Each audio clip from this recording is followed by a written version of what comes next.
this issue of control that you highlight is so big. We have such forced expectations of how we want these external events to unfold. Right. And such a huge way we promote unhappiness is when these very arbitrary expectations that are ruling us are dashed. Right. We set ourselves up almost.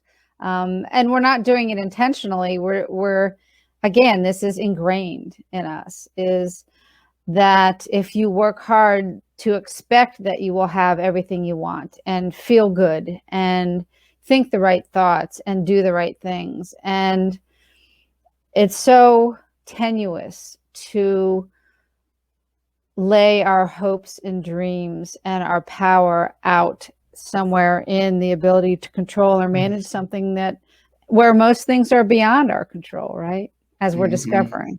The Stoics figured this out years and years ago, right? And yet it's a lesson that as more modern people, we need to relearn and relearn. Right. Struck also by how in this particular moment, it's even easier to emotionally invest in things that we can't control. And perhaps partly because there's just so much that we can't control in this moment. It's like the illusion is suddenly shattered. And yet if we don't do that work to build that inner muscle that you're speaking of, that inner ability to thrive, and I'd love to hear more about your approach to getting there in a second, we're in even deeper shape now as a result of this pandemic moment.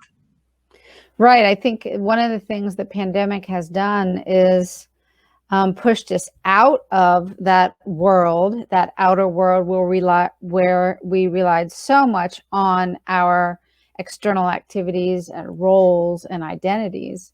And that really got shut down in large part for most people for a year.